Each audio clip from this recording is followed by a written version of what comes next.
I just want to take a few minutes to talk a little bit about getting these ready and polishing and setting them up, and some maybe highlighting some important things that I've noticed as y'all have submitted your first round of mood boards for review. One of the first things I just want to mention is just make sure you have the file name named properly.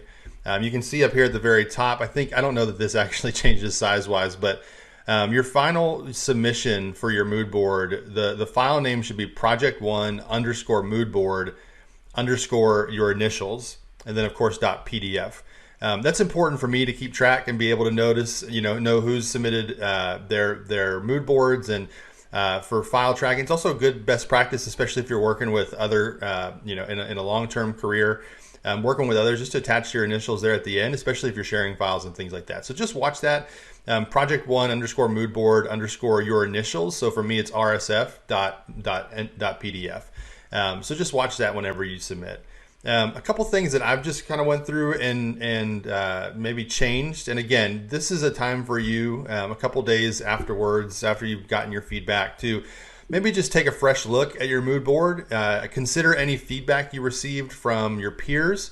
I've also provided some feedback by the time you're ready to watch this video and submit as well. So take any of that feedback into consideration. Make any necessary changes you need to make. If you're missing something or you need to push it stylistically a little bit, definitely jump back into your mood board and tweak it a little bit before submission. And so some of the things that I've done is just I've just tweaked up the style, the photography style here. I really like how in my UI inspiration these kind of photos overlay, and I mentioned that, but didn't really kind of push that in my design a little bit. So I've just went back through and I've just maybe layered these photos a little bit. So very minimal for me, and again, it's going to be different for everybody depending on how well your first mood board was and what that submission looked like. So this is a time for you to go back in to your mood board after you've had that chance to review peer feedback, review my comments, and just make any necessary tweaks. Again, you might have been missing something. You might have had might have a spark of inspiration. You want to push the limits a little bit creatively. So time to go back in, make any tweaks, and then resubmit it for your final. I had mentioned the file naming to just be mindful of for your mood boards. And this is going to be the same for every milestone and deliverable of our project. So when we move on to wireframes this week, in the next module below this that you'll need to watch tonight, it'll be project1 underscore wireframes. When we move into prototypes, it'll be project1 underscore prototypes. So that's going to be a similar cadence as we move through project 1, project 2, project 3. So just be mindful of that. Watch that. And as we submit our final, just a small tweak we're gonna make to that. So before we jump into actually submitting and generating our PDF, one thing I wanted to note that you may have caught on as you've created your mood boards, and if you click on the artboard itself, you get this nifty little dotted line here. Now, this is going to be really cool as we move into wireframes and into our prototypes, because we'll talk a little bit about above and below the fold. The fold being kind of the classic. I'm looking around to see if I have anything newspaper-wise, but it would be kind of the classic thing you would expect if you were to kind of go to the grocery store and see the front page of the newspaper and see everything's kind of neatly folded there in the rack. At the very top, you see what appears to be above that fold. And then as you unfold it, it's below the fold. It's very simple. And XD actually generates that fold line here based off what your dimensions of your artboard is, which is really cool. We'll talk a little bit more about that as we go into wireframes. But you might have been wondering, as you click on your artboard, you explore your first effort and attempt in XD as a UI tool, maybe what this thing was, and you can adjust it actually depending on what your breakpoint is going to be. For our mood boards, it just defaults at the middle marker, the halfway point of the UI. But that'll be critical as we move into wireframes. We talk about breakpoints, we talk about above and below the fold, and things like that. So just a real quick note I wanted to share there. So I'm going to actually generate this for review. I feel like I'm ready to go. I'm ready to submit it, and so I'm going to export again the selected artboard. And we'll see what happens here. So I'm going to go back into the project folder that I had, and I'm going to go into my mood board. And right now you can see I've got project1 underscore mood board underscore RSF, and this is the same project title up here, the file type. So I'm just going to actually just add that and append and add the word final. That's easy as that. I'm going to change it to PDF, and then I'm going to export it, and now I'm ready to go. I can upload that along with 200 to 300 words explaining some of the updates that you might have made, but then also some of the things you learned about mood boards as well. So it's that easy for tonight. Just any updates you might need to make, and then submitting it for final review. While I have you in this video, I just wanted to maybe provide a quick note about looking ahead towards what we'll submit for our final project presentation for Project 1. Each of those final presentations are essentially the culmination or the fulfillment of all of the work you've done so far. And so if you've had a late submission, or if you've got maybe a lower score on one of your deliverables, that's okay. You're going to have an opportunity to make that up in the final project presentation. And so really that final project is a chance for you to polish anything that you need to, clean up any mistakes you may have made along the way, and then submit that as your final presentation for the project. And so let me show you how that's going to work, and how I think it might be helpful as you guys finish each of these milestones, mood boards, wireframes, prototypes, to start thinking about the final project so it doesn't all come up at once at the very end. And there's some easy things that you can do. And so I'm just jumping over to another XD file that I've got here. I've just copied over the information that's presented in that the Project 1 statement in last week's course instruction in Blackboard. And so if you just open that up, you'll see Project 1 final presentation requirements and the information regarding how to post that and what that's going to look like. So your final Project 1 package requirement and format is going to be a final presentation of 1920 by 1080. And that's just the classic widescreen format of a presentation. Now, you might choose to do it in XD. That's my kind of tool of choice, especially if I'm going to be doing a lot of my work in XD.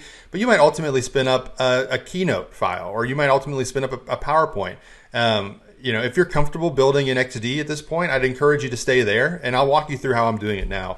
But that 1920 pixels wide by 1080 pixels tall is just your classic kind of widescreen projector presentation format. You'll export that as a PDF, similar to what we've been doing, and that's so we don't have any issues as it relates to my machine reading your work and things like that. Your final name of that project is going to be Project 1 _ presentation, again with your then initials attached to it. So for example, for me, it's going to be Project 1 _ presentation _ rsf.pdf. And again, this is just copied over from that Project 1 statement. So you can actually get started and kind of be building this in the background as you work on your milestones and deliverables. So there's just some information to share here. So you're going to post a PDF representing your full body of work, the culmination of everything you've done in Project 1. And we're actually going to replicate this for Project 2 and Project 3 as well, and Project 4 as we move into the final week of class. Your final project presentation should include the following basic framework. Now, if you do a little bit more than this, that's cool. Just have intention with it. Don't just throw stuff in to throw stuff in, but intentionally add where you need to. But at minimum, you need to have this basic framework. So a title slide, an introduction or an overview of the project. Now, you could kind of borrow some of the structure from the project statement, but I would encourage you to tweak it to match your own and to match the work that you're doing on this redesign. Any outcomes. So what's your elevator pitch? What's the summary statement of the work that you've done? Now, you might leave that slide blank and come back to it at the very end, but you can at least start to create the skeleton now. And then it's important to show the process, your process examples. So screenshots of the current website, the before, essentially where we're starting from, with perhaps a link to that website. Show your mood board with examples of what that looks like and a link to that. And I'll show you how to generate that here in a second. Wireframes. So link out to show the examples of your wireframes. We're not there yet. And you can see I don't have the check marks there because I haven't had a chance to do it in this file yet. Prototypes, and then have a final slide of any learnings or top 3 things that you might have learned in the process as you went through the redesign of a local business. You're going to submit that PDF along with 200-word statement talking about the things that you're happy with regarding your final design. Typically in this, you don't want to kind of say, here's where I've struggled, or here's where I wish I would have done better. Be positive about your work. This is the final package of everything you've done for this redesign. And the reason why we're focusing on presentations is quite often, whether you end up being, a graphic designer who works in the print industry or a graphic designer who works on UI and UX product design, you're oftentimes going to be required to present. It's going to be part of your job, part of your experience.